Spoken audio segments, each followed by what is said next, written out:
So வணக்கம் and welcome to Sparks Academy. இன்னைக்கு நம்ம என்ன பார்க்க போறோம் அப்படினு பாத்தீங்கன்னா RRB-ல JEE CBT 2 ல பாத்தீங்க அப்படினா environment அப்படினு சொல்லி ஒரு சப்ஜெக்ட் இருக்கு.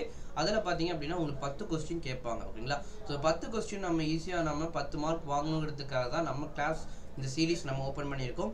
சோ இதல பாத்தீங்க அப்படினா இன்னைக்கு கிளாஸ் 2 ல பாத்தீங்க அப்படினா எக்காலஜியும் and ecological pyramid பத்தி தான் இன்னைக்கு நம்ம டாபிக்ல பார்க்க போறோம் ஓகேங்களா. சோ பேசிக்கா எக்காலஜி அப்படினு வரும்போது what is mean by ecology? Ecology அப்படிங்கிறது பாத்தீங்க it is a branch of biology அப்படிம்பாங்க. சோ இதோட பர்பஸ் என்ன அப்படினு பாத்தீங்கன்னா it is study about the interconnection among the organism and the environment ஓகேங்களா. ஒவ்வொரு ஆர்கானிசம்ஸ்க்கும் உள்ள இன்டர்கனெக்ஷன் என்னென்ன அது எப்படி என்விரான்மென்ட்டோட ஒத்து போகுது அப்படிங்கறத தான் படிக்கிறது தான் நம்ம எக்காலஜி அப்படினு சொல்லுவாங்க. ஃபார் எக்ஸாம்பிள் பாத்தீங்க அப்படினா ஒரு ஏரியா எடுத்துக்கிட்டீங்க அப்படினா அந்த ஏரியால அதுல பாத்தீங்க அப்படினா டாக்ஸ் இருக்கும் ஓகேங்களா. டாக்ஸ் இருக்கும், அனிமல்ஸ் இருக்கும் ஓகேங்களா. டாக்ஸ், அனிமல்ஸ், ஷீப்ஸ் ஓகேங்களா. ஷீப்ஸ், கோட் இது எல்லாமே இருக்கும். இதோட சேர்த்து ஹியூமன் பீயிங்ஸும் இருக்கும் ஓகேங்களா. இது எல்லாமே என்னது ஒரு லிவிங் ஆர்கானிசம். அப்ப லிவிங் ஆர்கானிசம்ல டிஃபரண்ட் டைப்ஸ் இருக்கு இல்லைங்களா, டிஃபரண்ட் பிரீட் இருக்கு இல்லைங்களா, அதோட இன்டர் கனெக்ஷன் எப்படி இருக்கு. அதே ஒரு குறிப்பிட்ட ஏரியால பாத்தீங்க அப்படின்னா உங்களுக்கு சூரிய ஒளி சன்லைட் இருக்கும் ஓகேங்களா. சன்லைட் இருக்கும் ஓகேங்களா. வாட்டர் இருக்கு, ஏர் இருக்கு. ஸோ இந்த மாதிரி லிவிங் திங்ஸும் நான் லிவிங் திங்ஸும் எப்படி ஒன்றுக்கு உடனே இன்டர் கனெக்டாக இருக்குது அப்படிங்கிறது படிக்கிறது தான் எக்காலஜி அப்படின்னு சொல்லுவாங்க ஓகேங்களா. ஸோ இப்போ இந்த எக்காலஜியில் என்னென்ன காம்போனன்ட் இருக்குது அப்படின்னு சொல்லி கேட்டாங்க அப்படின்னா பயோட்டிக் அண்ட் ஏபயோட்டிக் அப்படின்னு சொல்லுவாங்க. பயோட்டிக் அப்படின்னு சொல்லி பார்த்தீங்க அப்படின்னா லிவிங் திங்ஸ் எல்லாமே இந்த பயோட்டிக் அப்படின்னு சொல்லுவாங்க. அண்ட் ஏபயோட்டிக் திங்ஸ் அப்படிங்கிறது பார்த்தீங்கன்னா நான் லிவிங் திங்ஸ் எல்லாமே உங்களுக்கு ஏபயோட்டிக் அப்படின்னு சொல்லுவாங்க ஓகேங்களா. So the area of interest includes the biodiversity, distribution, population of organism as well as the cooperation and complete within the species அப்படிமா. ஸோ இப்போ எக்கோசிஸ்டம் அப்படின்னு எப்படி நம்ம எக்காலஜி அப்படின்னு பார்த்தோமோ அதே மாதிரி எக்கோசிஸ்டம் அப்படின்னு சொல்லுவோம் ஓகேங்களா. ஸோ எக்கோசிஸ்டம் அப்படின்னு பார்த்தீங்க அப்படின்னா it's a community of living organism ஓகேங்களா. Community of living organism in conjunction with non living component ஓகேங்களா. ஒரு குறிப்பிட்ட நான் லிவிங் காம்போனன்ட் எடுத்துக்கிட்டீங்க அப்படின்னா அந்த நான் லிவிங் காம்போனன்ட்ல என்னென்ன பர்டிகுலர் லிவிங் ஆர்கானிசம் இருக்கு. ஃபார் எக்ஸாம்பிள் அப்படின்னு பார்த்தீங்க அப்படின்னா லேண்ட் எக்கோசிஸ்டம், மெரைன் எக்கோசிஸ்டம் எடுத்துக்கோங்க. இப்போ இந்த லேண்டுன்னு எடுத்துக்கிட்டிங்கன்னா அங்கே என்னென்ன இருக்கு, ப்ரொடியூசர் இருக்கு ஓகேங்களா. ப்ரொடியூசர் இருக்கு. இது மட்டும் இல்லாமல் கன்சியூமர் அப்படின்னு சொல்லி ஒன்று தனியாக இருக்கு. ப்ரொடியூசர், கன்சியூமர் ஓகேங்களா. இது மட்டும் இல்லாமல் டீகம்போசர் அப்படின்னு சொல்லுவாங்க ஓகேங்களா. டீகம்போசர் அப்படின்னு சொல்லுவோம். இது எல்லாமே பார்த்தீங்க அப்படின்னா ஒரு பர்டிகுலர் லேண்ட் ஏரியாவில் இருக்கு இல்லைங்களா. இதுதான் லேண்ட் எக்கோசிஸ்டம் அப்படிம்பாங்க ஓகேங்களா. அதே மாதிரி மெரைன் எக்கோசிஸ்டம் எடுத்துக்கிட்டீங்க அப்படின்னா அந்த மெரைன் ஏரியாவில் உங்களுக்கு கடலில் பார்த்தீங்க அப்படின்னா உங்களுக்கு சுறா மீன் இருக்கு. இது மட்டும் இல்லாமல் குட்டி குட்டி மீன்கள் இருக்கு, பைட்டோபிளாங்கண்ட் அப்படின்னு சொல்லக்கூடியது இருக்கு.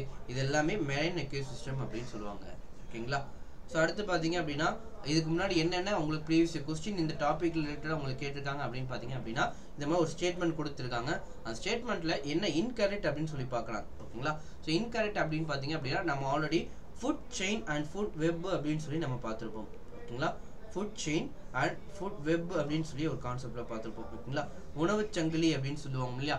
அந்த உணவுச் சங்கிலி எடுத்துக்கிட்டீங்க அப்படின்னா அதனோட ஆர்டர் வைஸ் என்னென்ன இருக்கும், அது என்ன எக்கோசிஸ்டம் சம்மந்தப்பட்டது அப்படின்னு சொல்லி கேட்குறாங்க. அதில் பார்த்தீங்க அப்படின்னா கிராஸ்லேண்ட் எக்கோசிஸ்டம். கிராஸ்லேண்ட் எக்கோசிஸ்டம்னா ஒன்றும் இல்லை, நம்மளோட புல்வெளி இருக்கு இல்லைங்களா. புல்வெளி எக்கோசிஸ்டம் எடுத்துக்கிட்டீங்க அப்படின்னா அதில் ப்ரொடியூசராக பார்த்தீங்க அப்படின்னா கிராஸ் இருக்கு. கிராஸை வந்து கிராஸ் ஓப்பர் தான் சாப்பிடுவாங்க. அந்த கிராஸ் ஓப்பரை பார்த்தீங்க அப்படின்னா ஃப்ராக் சாப்பிடும், அந்த ஃப்ராகை ஸ்னேக் சாப்பிடும், அண்ட் ஃபைனலாக ஸ்னேக்கை ஆக்ஸ் அதாவது கழுகு சாப்பிடும். அப்போ இது கரெக்டானு கேட்டால் இந்த ஸ்டேட்மெண்ட் சரியானது தான் ஓகேங்களா. இதுமாதிரி பாண்ட் எக்கோசிஸ்டம் ஓகேங்களா. பாண்ட் எக்கோசிஸ்டமில் பார்த்தீங்க அப்படின்னா பைட்டோபிளாங்கண்ட் இருக்கு. அதுலேருந்து பார்த்தீங்க அப்படின்னா பைட்டோபிளாங்கண்ட்டை உணவாக எது எடுத்துக்கும் அப்படின்னா வாட்டர் ஃப்ரீஸ் அப்படின்னு சொல்லக்கூடிய இருக்கும். இந்த வாட்டர் ஃப்ரீஸவே உணவாக எது எடுத்துக்கும், குட்டி குட்டி மீன் எடுத்துக்கும். அந்த குட்டி மீனவே பார்த்தீங்கன்னா உணவாக டூனா ஃபிஷ் எடுத்துக்கும் ஓகேங்களா. ஸோ இது பாண்ட் எக்கோசிஸ்டம் அப்படின்னு சொல்லக்கூடிய ஓகேங்களா. அதேமாதிரி ஆர்டிக் துண்டா அப்படின்னு சொல்லக்கூடியது லேச்சன்ஸ் ரீண்டர் மேன் ஃபைனலாக போகும். ஆனால் இது உங்களுக்கு நாலாவது இருக்க ஆப்ஷன் பார்த்தீங்க அப்படின்னா மேங்க்ரூவ் எக்கோசிஸ்டம் ஓகேங்களா. Mangrove ecosystem. மேங்க்ரூவ் அப்படின்னா ஒன்றும் இல்லைங்க, நம்ம கடல் ஏரியாலையும் ஓகேங்களா கடல் ஏரியாலையும் இருக்க முடியும். அதால் கடல் ஏரியாலையும் அது சர்வே பண்ண முடியும். அதே மாதிரி லேண்ட் ஏரியாலையும் அது சர்வே பண்ண முடியும் ஓகேங்களா. The place where connecting the soil with and water is called mangrove areas ஓகேங்களா. அந்த ஏரியா எல்லாமே உங்களுக்கு மேங்க்ரூவ் ஏரியாஸ் அப்படின்னு சொல்லுவாங்க ஓகேங்களா. ஸோ அதில் பார்த்தீங்க அப்படின்னா உங்களுக்கு ஆல்கே இருக்கு, கிராப் இருக்கு, small carnivores fish, large carnivores fish அப்படின்னு சொல்கிறாங்க. அப்போ இது அப்படியே பார்த்தீங்க அப்படின்னா உங்களுக்கு கரெக்டாக இருக்கான்னு கேட்டால் ஆர்டர் வைஸ் இது கிடையாது ஓகேங்களா. ஆர்டர் வைஸ் இது கிடையாது ஓகேங்களா. ஸோ இதுதான் என்னன்னு சொல்லுவாங்க அப்படின்னா தவறாக இருக்க ஸ்டேட்மெண்ட் அப்படின்னு சொல்லி கேட்குறாங்க. ஸோ ஆப்ஷன் டி தான் இருக்கு. ஓகேங்களா, ஆப்ஷன் டி தான் இதில் தப்பாக இருக்குது. ஓகேங்களா. ஸோ அடுத்து பார்த்தீங்க அப்படின்னா பயோஸ்பியர் அப்படின்னு சொல்லக்கூடிய கான்செப்ட். ஓகேங்களா. ஸோ பயோ அப்படின்னு சொல்லி பார்த்தீங்க அப்படின்னா லைஃப் அப்படின்னு சொல்லக்கூடிய குறிக்குது. ஓகேங்களா. அதே மாதிரி ஸ்பியர் அப்படின்னு சொல்லக்கூடிய வார்த்தை ரீஜியன் அப்படின்னு சொல்லக்கூடிய வார்த்தையை குறிக்குது. ஓகேங்களா. ஸோ அப்போ எந்த ஒரு இடத்துல பார்த்தீங்க அப்படின்னா லைஃப் எஸ்டிக்ஸ் ஆக முடியுமோ, லைஃப் வாழ முடியுமோ அந்த ஏரியாவெல்லாம் என்ன சொல்லுவாங்க அப்படின்னா பயோஸ்பியர் அப்படின்னு சொல்லுவாங்க. இதுக்கு இன்னொரு நேம் என்ன அப்படின்னு பார்த்தீங்கன்னா எக்கோஸ்பியர் அப்படின்னு சொல்லுவாங்க. எக்கோஸ்பியர் அப்படின்னு சொல்லி கேட்கலாம். It is a region where the life is possible on earth. பூமியில வாழும் கூடிய ஒரு தகுந்த இடத்தை வந்து என்னன்னு சொல்லுவாங்க அப்படின்னா பயோஸ்பியர் அப்படின்னு சொல்லுவாங்க. இது பார்த்தீங்க அப்படின்னா interacting the element of living hydrosphere and atmosphere with all the living beings. ஓகேங்களா. ஸோ இந்த பயோஸ்பியர் பாருங்க, நம்ம பூமியிலையும் வாழ்ந்தோம், நிலத்திலையும் வாழ்ந்து கொண்டே இருக்கிறோம், அதே மாதிரி கடல்லையும் வாழ்ந்து கொண்டே இருக்க அக்வாட்டிக் அனிமல்ஸ் இருக்கு. ஓகேங்களா. ஸோ இது மட்டும் இல்லாமல் அட்மாஸ்பியர்னு பார்த்தீங்க அப்படின்னா இது மூணுத்தையும் கனெக்ட் பண்ணுற மாதிரி இந்த ஏரியாஸ் எல்லாம் என்னன்னு சொல்லுவாங்க அப்படின்னா பயோஸ்பியர் அப்படின்னு சொல்லுவாங்க. ஓகேங்களா. இதுக்கப்புறம் மூணாவதாக பார்த்தீங்க அப்படின்னா சோஷியோ கல்ச்சுரல் என்விரான்மெண்ட். ஓகேங்களா. சோஷியோ கல்ச்சுரல் என்விரான்மெண்ட் அப்படின்னு சொல்லுவாங்க. ஓகேங்களா. இந்த சோஷியோ கல்ச்சுரல் என்விரான்மெண்ட் அப்படின்னு பார்த்தீங்க அப்படின்னா இது டிசைட் பண்ணக்கூடிய எலமெண்ட்ஸ் என்னென்ன அப்படின்னு பார்த்தீங்க அப்படின்னா சோஷியோனா ஒன்றும் இல்லைங்க, நம்ம சமூகத்தை சொல்லுது. கல்ச்சர் அப்படின்னா நம்மளோட பாரம்பரியத்தை சொல்ல, நம்மளோட வே ஆஃப் பிஹேவியர் அப்படின்னு சொல்லக்கூடியது. ஓகேங்களா. நம்ம ஒவ்வொருத்தவங்களும் வெவ்வேறு இனத்தை சேர்ந்த மனிதனோட எப்படி உறவு வச்சுக்கிறாங்க, அப்படி அவங்க எப்படி இன்ட்ராக்ட் பண்ணுறாங்க அப்படிங்கிற கான்செப்டை தான் சோஷியோ கல்ச்சுரல் என்விரான்மெண்ட் அப்படிம்பாங்க. ஓகேங்களா. ஸோ இதில் என்னென்ன எலமெண்ட்ஸ் இருக்குது அப்படின்னு பார்த்தீங்கன்னா ஆட்டிடியூட்ஸ் இருக்குது, டெமோக்ராஃபிக், ரீஜியன். ஓகேங்களா. Region, language, education and family structures, socio organisation and class structures.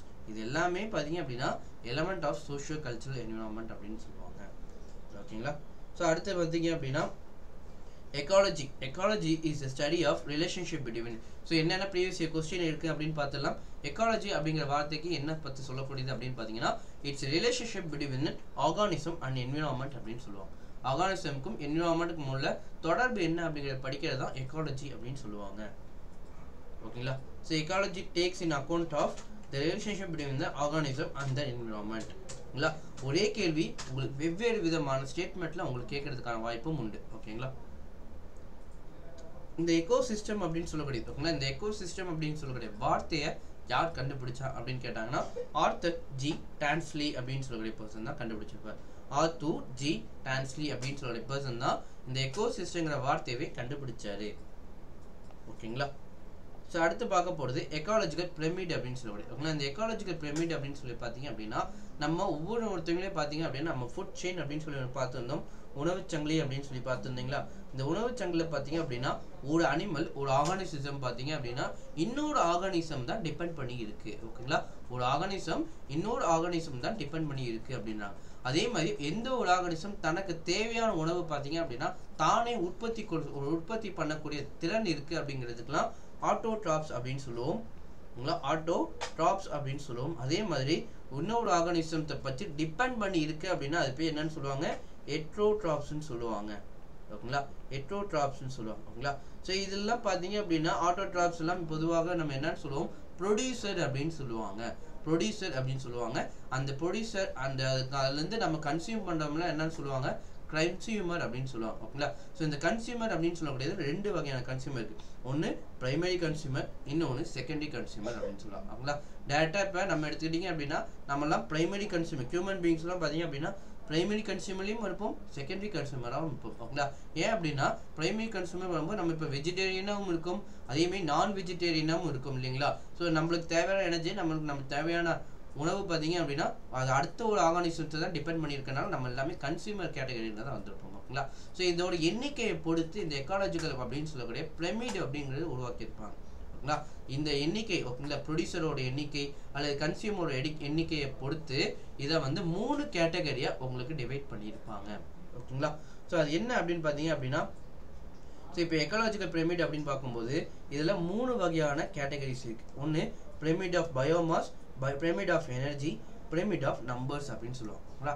Ecological pyramid 3 வகையாக சொல்லப்படும். ஓகேங்களா. ஸோ இப்போ இதில் பார்த்தீங்க அப்படின்னா பிரமிட் ஆஃப் நம்பர்ஸ் அப்படின்னு சொல்லுவோம், எண்ணிக்கையை பொறுத்து. ஓகேங்களா. ஸோ இந்த எண்ணிக்கையை பொறுத்து பார்த்தீங்க அப்படின்னா ப்ரொடியூசர் தான் கீழே பாட்டம் மோஸ்ட் லேயரா இருப்பாங்க. அதுதான் பாத்தீங்க அப்படின்னா எண்ணிக்கையில அதிகமா இருக்கும். ஓகேங்களா? பிரமிட் அப்படின்னு வரும்போது உங்களுக்கு தெரியுது ட்ரையாங்கிள் ஷேப்புங்கிறது. அந்த ட்ரையாங்கிள் ஷேப்புங்கிறது இப்படியும் இருக்கலாம் அல்லது இன்வெர்டட் ட்ரையாங்கிளாகவும் இருக்கலாம் இல்லைங்களா? அப்போ இப்படி இருக்கும்போது பாத்தீங்க அப்படின்னா இதோட அப்பர் ட்ரையாங்கிள் சொல்லுவாங்க. ஓகேங்களா? அப்பர் ட்ரையாங்கிள் அப்படின்னு சொல்லுவாங்க. அப்பர் ட்ரையாங்கிள் அப்படின்னு சொல்லுவாங்க. ஸோ இதோட எண்ணிக்கையில பார்க்கும்போது ப்ரொடியூசர் தான் பார்த்தீங்க அப்படின்னா டாப் மோஸ்ட், ஓகேங்களா, அதாவது பாட்டம் மோஸ்ட் லேயரில் இருப்பாங்க. அண்ட் அதோட ஐஆர்கே பார்த்தீங்க அப்படின்னா கொஞ்சம் கொஞ்சமாக குறைஞ்சிட்டே போகும், கொஞ்சம் கொஞ்சமாக குறைஞ்சிட்டே போகும். ஓகேங்களா? ஸோ ப்ரொடியூசரை வந்து கீழே பாட்டமில் இருப்பாங்க. அதுக்கு மேலே டிபெண்ட் பண்ணி இருக்கிறது பிரைமரி கன்சியூமர் டிபெண்ட் பண்ணி இருப்பாங்க. ஓகேங்களா? ஸோ பிரைமரி கன்சியூமர்லேருந்து பார்த்தீங்க அப்படின்னா செகண்டரி கன்சியூமர் டிபெண்ட் பண்ணியிருக்கும். அண்ட் செகண்டரி கன்சியூமர்லேருந்து ஃபைனலாக டெரிட்டரி கன்சியூமர்கிட்ட போகும். ஓகேங்களா? டெரிட்டரி கன்சியூமர்கிட்ட போகும். ஸோ இதோட எண்ணிக்கையை பொறுத்து இது வந்து கம்மியாக அப்படியே போயிட்டே இருக்கும் அப்படின்னு சொல்லி. ஸோ இதுக்கு ஒரு பெஸ்ட் எக்ஸாம்பிள் பார்த்தீங்க அப்படின்னா இந்த டயக்ராமே பார்த்தா உங்களுக்கு தெரியும். ஸோ கார்டுகளோட எண்ணிக்கை பார்த்தீங்க அப்படின்னா அங்கே ப்ரொடியூசர் அப்படின்னு சொல்லி பார்த்தீங்க அப்படின்னா அதோட எண்ணிக்கையில் அதிகமாக தான் இருக்குது. ஓகேங்களா? அதோட எண்ணிக்கையில் அதிகமாக தான் இருக்குது. ஆனால் அந்த எண்ணிக்கையிலேருந்து பார்த்தீங்க அப்படின்னா உங்களுக்கு பிரைமரி கன்சியூமர் பார்த்தீங்க அப்படின்னா அதை விட கொஞ்சம் கம்மியாக தான் இருக்குது. ஓகேங்களா? அதோட கொஞ்சம் கம்மியாக தான் இருக்குது. ஸோ அந்த பிரைமரி கன்சியூமர்லேருந்து உங்களுக்கு ஃபைனலாக பார்த்தீங்க அப்படின்னா செகண்டரி கன்சியூமர் அப்படின்னு சொல்லக்கூடிய உங்களை வேட்டையாடி சாப்பிடக்கூடிய கார்னிவோர்ஸ் அப்படின்னு சொல்கிறீங்களா, அந்த கார்னிவோர்ஸோட எண்ணிக்கை மிகவும் கம்மியாக தானே இருக்குது. ஸோ இதுதான் என்னன்னு சொல்லுவாங்கன்னா பிரமிட் ஆஃப் நம்பர்ஸ் அப்படின்னு சொல்லுவாங்க. ஓகேங்களா? பிரமிட் ஆஃப் நம்பர்ஸ் அப்படின்னு சொல்லுவாங்க. ஓகேங்களா? ஸோ அதுக்கப்புறம் பார்த்தீங்க அப்படின்னா pyramid of biomass in ocean. ஓகேங்களா? Pyramid of biomass in ocean அப்படின்னு சொல்லக்கூடியது. இதோட இது பார்த்தீங்க அப்படின்னா இது உங்களுக்கு இன்வெர்டட் ட்ரையாங்கிள் அப்படின்னு சொல்லுவாங்க. ஓகேங்களா? இன்வெர்டட் ட்ரையாங்கிள் அப்படின்னு சொல்லலாம். இன்வெர்டடாக இருக்கும். ஓகேங்களா? ஸோ இதோட பார்த்தீங்க அப்படின்னா உங்களுக்கு ப்ரொடியூசர் அப்படின்னு சொல்லக்கூடியது பைட்டோ பிளான்டன் தான் இருக்கும். ஓகேங்களா? அதை விட பார்த்தீங்க அப்படின்னா ஜூ பிளான்டன் அதிகமாக இருக்குது, எண்ணிக்கையில் அதிகமாக இருக்குது. இதைத்தான் என்னன்னு சொல்லுவாங்கன்னா பிரமிட் ஆஃப் பயோமாஸ் அப்படின்னு சொல்லி ஓஷனில் சொல்லுவாங்க. ஓகேங்களா? அடுத்து பிரமிட் ஆஃப் எனர்ஜி. ஓகேங்களா? பிரமிட் ஆஃப் எனர்ஜி பொறுத்த வரைக்கும் உங்களுக்கு அப்பர் ட்ரையாங்கிளாக தான் இருக்குது. அப்பர் ட்ரையாங்கிளாக தான் இருக்கும். ஸோ இதில் பார்த்தீங்க அப்படின்னா ப்ரொடியூசர் கிட்ட இருந்து உங்களுக்கு எனர்ஜி பார்த்தீங்க அப்படின்னா ஒரு 10% ஆஃப் எனர்ஜி மட்டும்தான் உங்களுக்கு ரீச் ஆகுமே. ஓகேங்களா? இப்போ நம்ம ஒரு உணவு சாப்பிட்றோம் அப்படின்னா அந்த உணவுலேருந்து 100% உங்களுக்கு வந்து ரீச் ஆகுமான்னு கேட்டால் ரீச் ஆகாது. அதில் ஒரு 10% தான் வரும். ஓகேங்களா? ஸோ அதே மாதிரி இங்கேருந்து இங்கே செகண்டரிக்கு போகும்போது உங்களுக்கு அதுலேருந்து ஒரு 10% எனர்ஜி சேவ் ஆகும். ஓகேங்களா? ஸோ இதுலேருந்து உங்களுக்கு டெரிட்டரியும் உங்களுக்கு 10% எனர்ஜி சேவ் ஆகும். இது மாதிரி எனர்ஜி பார்த்தீங்க அப்படின்னா உங்களுக்கு அப்படியே உங்களுக்கு ஒரு லேயரும் உங்களுக்கு 10% தான் உங்களுக்கு எனர்ஜி டிரான்ஸ்ஃபரே ஆகும். ஓகேங்களா? ஸோ இதுதான் பிரமிட் ஆஃப் எனர்ஜி அப்படின்னு சொல்லுவாங்க. ஓகேங்களா? ஸோ இதுலேருந்து உங்களுக்கு கேள்விகள் எப்படிலாம் கேட்டிருக்காங்க அப்படின்னு பாருங்க.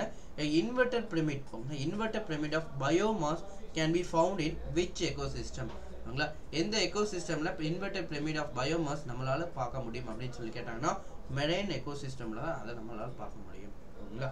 So pyramid of energy in any ecosystem is, ஓகேங்களா, எனர்ஜியை பொறுத்த வரைக்கும் எக்கோசிஸ்டம்ல எதுவாக இருந்தாலும் லேண்டாகவும் இருக்கலாம் அல்லது உங்களுக்கு ஓஷனாகவும் இருக்கலாம். அதில் எதுவாக இருந்தாலும் உங்களுக்கு எனர்ஜி பார்த்தீங்க அப்படின்னா ஆல்வேஸ் அப்ரேட்டாக தான் இருக்கும். ஓகேங்களா? Which of the following is not the type of ecological pyramid. Ecological பிரமிட்ல உங்களுக்கு எது வந்து மேட்ச் ஆகாது அப்படின்னு பார்த்தீங்க அப்படின்னா பிரமிட் ஆஃப் நம்பர்ஸ் பார்த்தோம், பிரமிட் ஆஃப் பயோமாஸ் பார்த்தோம், அண்ட் பிரமிட் ஆஃப் எனர்ஜின்னு பார்த்தோம். ஓகேங்களா? இதில் பிரமிட் ஆஃப் ஃபுட் வெப் அப்படிங்கிறது ஒன்று கிடையாது. ஓகேங்களா? ஸோ ஆப்ஷன் சி தான் தவறாக இருக்கிறது. ஓகேங்களா? ஸோ இது இன்னைக்கான கான்செப்ட் அப்படிங்கிறது முடிச்சிட்டோம். நாளைக்கு என்ன கிளாஸ் அப்படின்னு பார்த்தீங்க அப்படின்னா என்விரான்மெண்ட் ரிலேட்டடான பொல்யூஷன்ஸ், உங்களை என்விரான்மெண்ட் அண்ட் பொல்யூஷன்ஸ் என்னென்ன இருக்குது, ஏர் பொல்யூஷன்லாம் என்னென்ன இருக்குது, அதுலேருந்து உங்களுக்கு எம்சிக்யூவோட இருக்கும். ஓகேங்களா? அதிகமாக எம்சிக்யூவோட இருக்கும். ஓகேங்களா? ஸோ இப்போ இது உங்களுக்கான கேள்வி என்ன அப்படின்னு பார்த்தீங்க அப்படின்னா which of the following constitute a food chain. ஓகேங்களா? ஃபுட் செயினில் எந்த இது கரெக்டாக மேட்சாக இருக்குது அப்படின்னு சொல்லி உங்களுக்கு தெரிஞ்சால் நீங்கள் தாராளமாக கமெண்ட் செக்ஷனில் சொல்லலாம். ஓகேங்களா? ஸோ இதோட இன்னைக்கான கிளாஸ் அப்படிங்கிறது கம்ப்ளீட் பண்ணிட்டோம். தேங்க்யூ.